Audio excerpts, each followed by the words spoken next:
Good afternoon, everybody. Before I answer a few questions, I just want to say a few words about the agreement we've reached on tax cuts. Now, my number one priority is to do what's right for the American people, for jobs, and for economic growth. I'm focused on making sure that tens of millions of hardworking Americans are not seeing their paychecks shrink on January 1st just because the folks here in Washington are busy trying to score political points. And because of this agreement, middle-class Americans won't see their taxes go up on January 1st, which is what I promised. A promise I made during the campaign, a promise I made as president. Because of this agreement, 2 million Americans who lost their jobs and are looking for work will be able to pay their rent and put food on their table. And in exchange for a temporary extension of the high-income tax breaks, not a permanent, but a temporary extension, a policy that I opposed, but that Republicans are unwilling to budge on, this agreement preserves additional tax cuts for the middle class that I fought for and that Republicans opposed 2 years ago. I'll cite three of them. Number one, if you are a parent trying to raise your child or pay college tuition, you will continue to see tax breaks next year. Second, if you're a small business looking to invest and grow, you'll have a tax cut next year. Third, as a result of this agreement, we will cut payroll taxes in 2011, which will add about $1,000 to the take-home pay of a typical family. So this isn't an abstract debate. This is real money for real people. It will make a real difference in the lives of the folks who sent us here. It will make a real difference in the pace of job creation and economic growth. In other words, it's a good deal for the American people. Now, I know there are some who would have preferred a protracted political fight, even if it had meant higher taxes for all Americans, even if it had meant an end to unemployment insurance for those who are desperately looking for work. And I understand the desire for a fight. I'm sympathetic to that. I'm as opposed to the high-end tax cuts today as I've been for years. In the long run, we simply can't afford them. And when they expire in 2 years, I will fight to end them, just as I suspect the Republican Party may fight to end the middle-class tax cuts that I've championed and that they've opposed. So we're going to keep on having this debate. We're going to keep on having this battle. But in the meantime, I'm not here to play games with the American people or the health of our economy. My job is to do whatever I can to get this economy moving. My job is to do whatever I can to spur job creation. My job is to look out for middle-class families who are struggling right now to get by, and Americans who are out of work through no fault of their own. A long political fight that carried over into next year might have been good politics, but it would be a bad deal for the economy, and it would be a bad deal for the American people. And my responsibility as president is to do what's right for the American people. And that's a responsibility I intend to uphold as long as I'm in this office. So, with that, let me take a couple of questions. Ben Feller. Thank you, Mr. President. You've been telling the American people all along that you oppose extending the tax cuts for the wealthier Americans. Yeah. You've said that again today. But what you never said was that you oppose the tax cuts, but you'd be willing to go ahead and extend them for a couple of years if the politics of the moment demanded. So what I'm wondering is, when you take a stand like you had, why should the American people believe that you're going to stick with it? Why should the American people believe that you're not going to flip-flop? Hold on a second, Ben. This isn't the politics of the moment. This has to do with what can we get done right now. So the issue, here's the choice. It's very stark. We can't get my preferred option through the Senate right now. As a consequence, if we don't get my option through the Senate right now, and we do nothing, then on January 1st of 2011, the average family is going to see their taxes go up about $3,000. Number two, at the end of this month, 2 million people will lose their unemployment insurance. Now, I have an option, which is to say, you know what, I'm going to keep fighting a political fight, which I can't win in the Senate. And by the way, there are going to be more Republican senators in the Senate next year sworn in than there are currently. So the likelihood that the dynamic's going to improve for us getting my preferred option through the Senate will be diminished.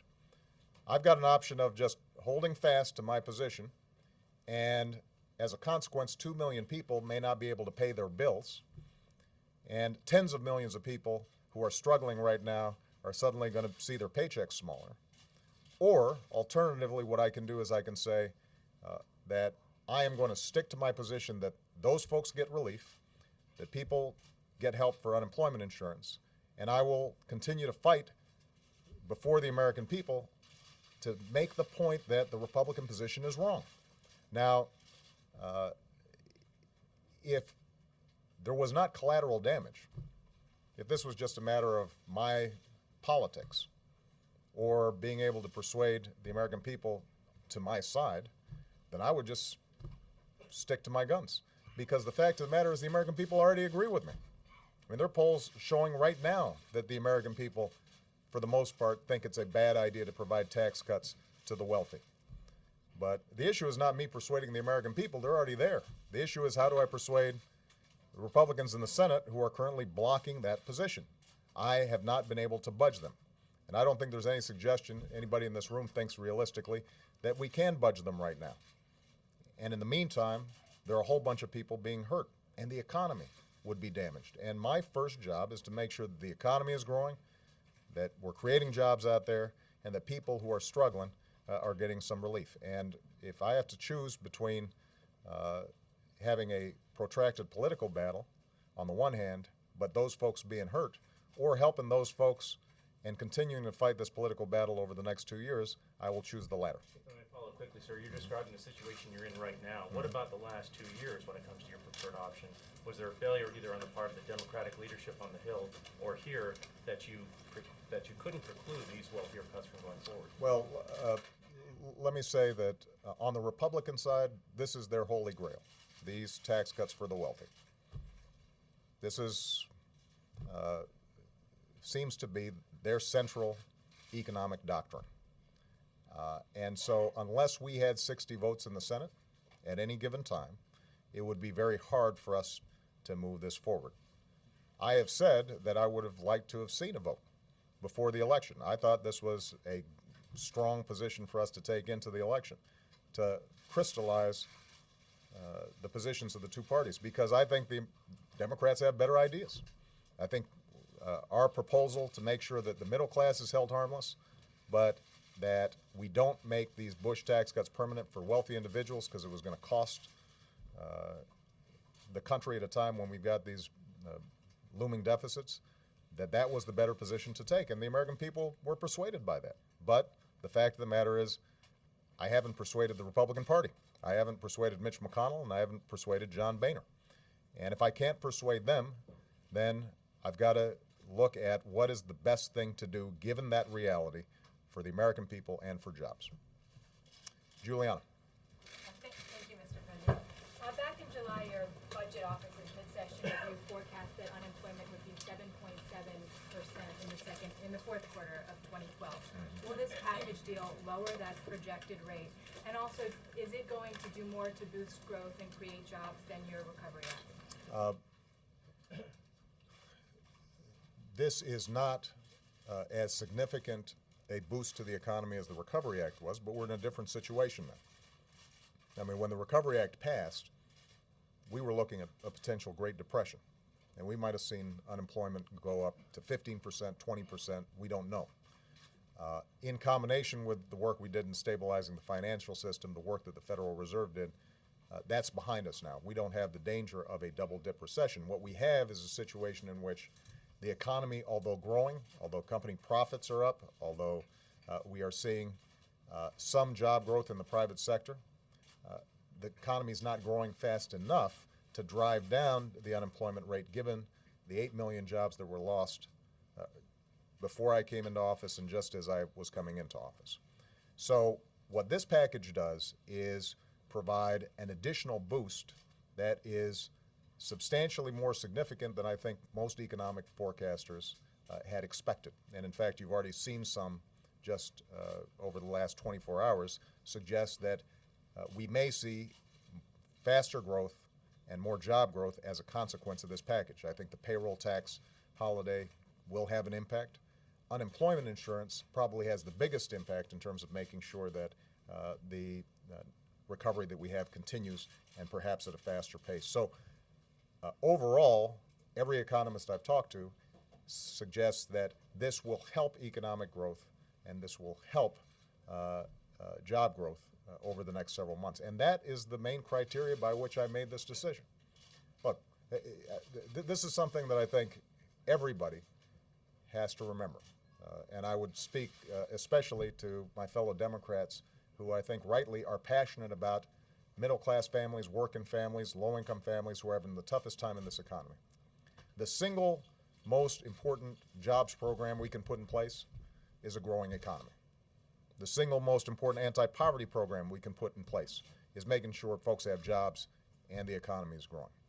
We can do a whole bunch of other stuff, but if the economy is not growing, if the private sector is not hiring faster than it's currently hiring, then we are going to continue to have problems no matter how many programs we put into place. And that's why when I look at what our options were, for us to have another 3, 4, 5 months of uncertainty, not only would that have a direct impact on the people who see their paychecks get smaller, not only would that have a direct impact on people who are unemployed and literally depend on unemployment insurance to pay the bills or keep their home or keep their car, but in terms of macroeconomics, the overall health of the economy, that would have been a damaging thing. Just to follow up, the unemployment rate was just north of 8% Yeah. when the last Recovery Act was put in place. It's Right. now 9.8%. Are you prepared to say today that the unemployment rate is going to go down as a result of this package? My expectation is that the unemployment rate is going to be going down because the economy is growing. And even though it's growing more slowly than I'd like, it's still growing. Now, how fast it's going to go down, how quickly the economy is going to grow, when our private sector businesses going to start making the investments in plant and equipment and actually start hiring people again, there are a lot of economists out there who have been struggling with that question. So I'm not going to make a prediction. What I can say with confidence is that this package will help strengthen the economy, will help strengthen the recovery. That I'm confident about. Chuck Todd. Mr. President, what do you say to Democrats who say you're rewarding Republican obstruction here? You yourself used in your opening statement they were unwilling to budge on this. A lot of progressive Democrats are saying they're unwilling to budge, Right. and you're asking them to get off the fence and budge. Why should they be rewarding Republican obstruction then? Well, let me use a couple of analogies. I've said before that I felt that the middle class tax cuts were being held hostage to the high-end tax cuts. I think it's tempting not to negotiate with hostage takers unless the hostage gets harmed. Then people will question the wisdom of that strategy. In this case, the hostage was the American people, and I was not willing to see them get harmed. This is not an abstract political fight. This is not isolated here in Washington. There are people right now who, when their unemployment insurance runs out, will not be able to pay the bills. There are folks right now who are just barely making it on the paycheck that they've got, and when that paycheck gets smaller on January 1st, they're going to have to scramble to figure out, how am I going to pay all my bills? How am I going to keep on making the payments for my child's college tuition? What am I going to do exactly? Now, I could have enjoyed the battle with Republicans over the next month or two because, as I said, the American people are on our side. This is not a situation in which I have failed to persuade the American people of the rightness of our position. I know the polls. The polls are on our side on this. We weren't operating from a position of political weakness with respect to public opinion. The problem is that Republicans feel that this is the single most important thing that they have to fight for as a party. And in light of that, it was going to be a protracted battle, and they would have a stronger position next year than they do currently. So, I guess another way of thinking about it is that certainly if we had made a determination that the deal was a permanent tax break for high-income individuals in exchange for these short-term things that people need right now, that would have been unacceptable. And the reason is because you would be looking at $700 billion that would be added to the deficit with very little on the short term that would help to offset that.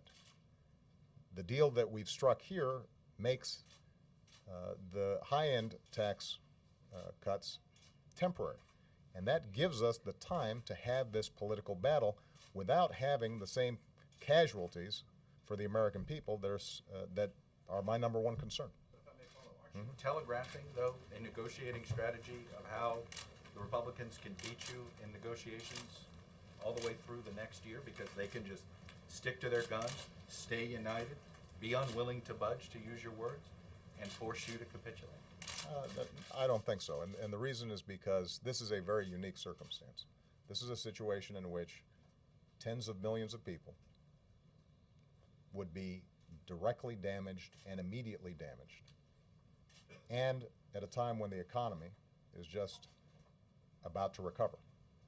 Now, keep in mind, I've just gone through 2 years, Chuck, where the rap on me was I was too stubborn and wasn't willing to budge on a whole bunch of issues, including, by the way, health care, where everybody here was writing about how, despite public opinion and despite this and despite that, somehow the guy's going to bulldoze his way through this thing. Now, well, but that's my point. My point is I don't make judgments based on what the conventional wisdom is at any given time. I make my judgments based on what I think is right for the country and for the American people right now. I will be happy to see the Republicans test whether or not I'm itching for a fight on a whole range of issues.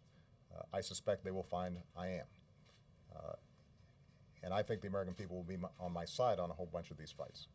But right now, I want to make sure that the American people aren't hurt because we're having a political fight. And I think that this agreement accomplishes that. And, as I said, there are a whole bunch of things that they are giving up. I mean, the truth of the matter is, from the Republican perspective, the earned income tax credit, the college tuition tax credit, the child tax credit, all those things that are so important for so many families across the country, those are things they really opposed. And so temporarily, they are willing to go along with that, presumably because they think they can beat me on that over the course of the next 2 years. And I'm happy to have that battle. I'm happy to have that conversation. I just want to make sure that the American people aren't harmed while we're having that broader argument. Scott Horsley. Thank you, Mr. President. Last week, the members of your administration were boasting about your willingness to walk away from the Korea negotiations led to a better deal.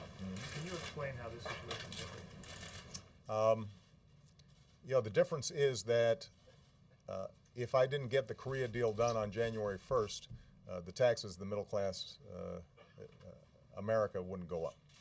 That's pretty straightforward.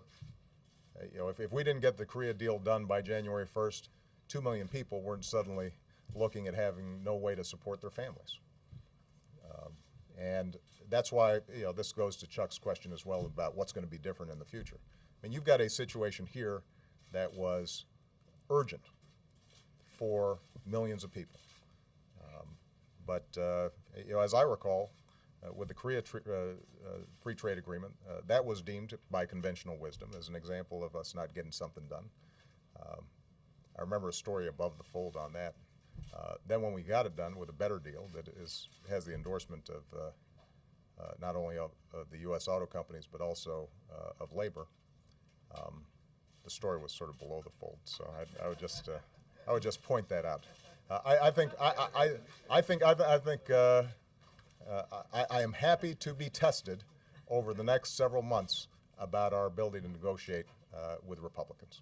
Having bought that time now, do you hope to use this 2-year window to push for a broader overhaul of the tax code? Yes, and the answer is yes. I mean, part of what I want to do is to essentially get the American people in a safe place so that we can then get the economy in a stable place. And then we're going to have a broad-based discussion across the country about our priorities. And I started doing that yesterday down in North Carolina. Here's going to be the long-term issue. We've had 2 years of emergency economic action on the banking industry, the auto industry, on unemployment insurance, on a whole range of issues, on state budgets. The situation's now stabilized, although for those folks who are out of work, it's still an emergency. So we've still got to focus short-term on job growth. But we've got to have a larger debate about how is this country going to win the economic competition of the 21st century? How are we going to make sure that we've got the best trained workers in the world? There was just a study that came out today showing how we've slipped even further when it comes to math education and science education. So what are we doing to revamp our schools to make sure our kids can compete? What are we doing in terms of research and development to make sure that innovation is still taking place here in the United States of America? What are we doing about our infrastructure so that we have the best airports and the best roads and the best bridges? And how are we going to pay for all that at a time when we've got both short-term deficit problems, medium-term deficit problems, and long-term deficit problems? Now, that's going to be a big debate, and it's going to involve us sorting out what government functions are adding to our competitiveness and increasing opportunity and making sure that we're growing the economy, and which aspects of the government aren't helping. And then we've got to figure out how do we pay for that. And that's going to mean, looking at the tax code and saying, what's fair, what's efficient. And I don't think anybody thinks the tax code right now is fair or efficient. But we've got to make sure that we don't just paper over those problems by borrowing from China or Saudi Arabia. And so that's going to be a major conversation. And in that context, I don't see how the Republicans win that argument. I don't know how they are going to be able to argue that extending permanently these high-end tax cuts is going to be good for our economy when, to offset them, we'd end up having to cut vital services for our kids, for our veterans, for our seniors.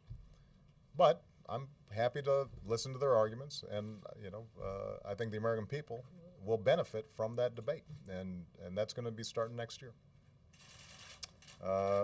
Mark Amner. Mr. President, thank you. How do these negotiations affect negotiations or talks with Republicans about raising the debt limit?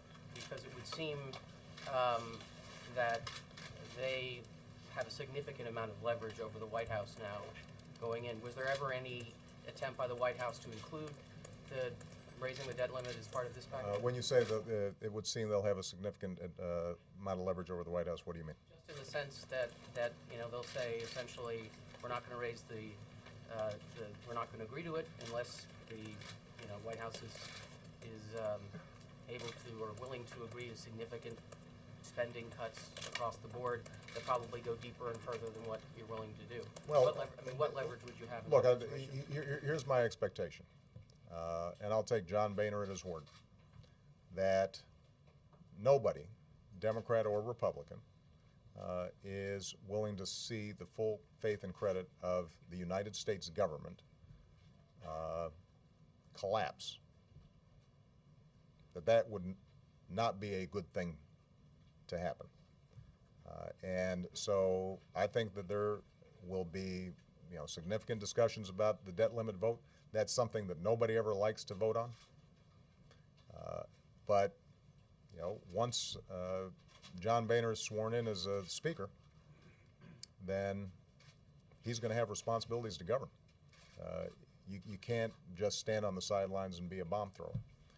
And so my expectation is that we will have tough negotiations around the budget, but that ultimately we can arrive at a position that is keeping the government open, keeping Social Security checks going out, keeping veterans services being provided, but at the same time is prudent when it comes to the taxpayer dollars. Jonathan Weissman, last question. Some on the left have questioned, I've looked at this deal and questioned what your core values are. What specifically you will go to the mat on. I'm wondering if you can reassure them with some specific things and saying, all right, this is where I don't budge. And along those lines, what is going to be different in 2012 when all of these tax cuts again are up for expiration? Well, what's going to be different in 2012 we've just discussed, which is we will have had 2 years to discuss the budget. Not in the abstract, but in concrete terms. I mean, over the last 2 years, the Republicans have had the benefit of watching us take all these emergency actions, having us have preside over a $1.3 trillion deficit that we inherited, and just pointing fingers and saying, that's their problem. Well, over the next 2 years, they're going to have to show me what it is that they think they can do. And I think it becomes pretty clear after you go through the budget line by line that if, in fact, they want to pay for $700 billion worth of tax breaks to wealthy individuals, that's a lot of money. And that the cuts, corresponding cuts that would have to be made, are very painful. Either they rethink their position, or I don't think they're going to do very well in 2012. So that's on the first point. With respect to the bottom line in terms of what my core principles are, yeah. In the sand now. Look, I've got a whole bunch of lines in the sand. Not making the tax cuts for the wealthy permanent. That was a line in the sand. Making sure that the things that most impact middle-class families and low-income families, that those were preserved. That was a line in the sand. I would not have agreed to a deal, which, by the way, some in Congress were talking about, of just a 2-year extension on the Bush tax cuts and 1 year of unemployment insurance, but meanwhile, all the other provisions of earned income tax credit or other important breaks for middle-class families like the college tax credit, that those had gone away just because they had Obama's name attached to them instead of Bush's names attached to them. So this notion that somehow we are willing to compromise too much reminds me of the debate that we had during health care. This is the public option debate all over again. So I pass a signature piece of legislation where we finally get health care for all Americans, something that Democrats had been fighting for 100 years, but because there was a provision in there that they didn't get that would have affected maybe a couple of million people, even though we got health insurance for 30 million people and the potential for lower premiums for 100 million people, that somehow that was a sign of weakness and compromise. Now, if that's the standard by which we are measuring success or core principles, then let's face it, we will never get anything done. People will have the satisfaction of having a purist position and no victories for the American people. And we will be able to feel good about ourselves and sanctimonious about how pure our intentions are and how tough we are. And in the meantime, the American people are still seeing themselves not able to get health insurance because of pre-existing condition, or not being able to pay their bills because their unemployment insurance ran out. That can't be the measure of how we think about our public service. That can't be the measure of what it means to be a Democrat. This is a big, diverse country. Not everybody agrees with us. I know that shocks people. The New York Times editorial page does not permeate across all of America. Neither does the Wall Street Journal editorial page. Most Americans, they're just trying to figure out how to go about their lives and how can we make sure that Our elected officials are looking out for us. And that means because it's a big, diverse country and people have a lot of complicated positions, it means that in order to get stuff done, we're going to compromise. This is why FDR, when he started Social Security, it only affected widows and orphans. You did not qualify. And yet now, it is something that really helps a lot of people. When Medicare was started, it was a small program. It grew. Under the criteria that you just set out, each of those were betrayals of some abstract ideal. This country was founded on compromise. I couldn't go through the front door at this country's founding. And if we were really thinking about ideal positions, we wouldn't have a union. So my job is to make sure that we have a North Star out there. What is helping the American people live out their lives? What is giving them more opportunity? What is growing the economy? What is making us more competitive? And at any given juncture, there are going to be times where my preferred option, what I'm absolutely positive is right, I can't get done. And so then my question is, does it make sense for me to tack a little bit this way or tack a little bit that way, because I'm keeping my eye on the long term and the long fight? Not my day-to-day news cycle, but where am I going over the long term? And I don't think there's a single Democrat out there who, if they looked at where we started when I came into office and look at where we are now, would say that somehow we have not moved in the direction that I promised. Take a tally. Look at what I promised during the campaign. There's not a single thing that I've said that I would do that I have not either done or tried to do. And if I haven't gotten it done yet, I'm still trying to do it. And so to my Democratic friends, what I'd suggest is, let's make sure that we understand this is a long game. This is not a short game. And to my Republican friends, I would suggest, I think this is a good agreement because I know that they're swallowing some things that they don't like as well. And I'm looking forward to seeing them on the field of competition over the next 2 years. Thanks very much, everybody.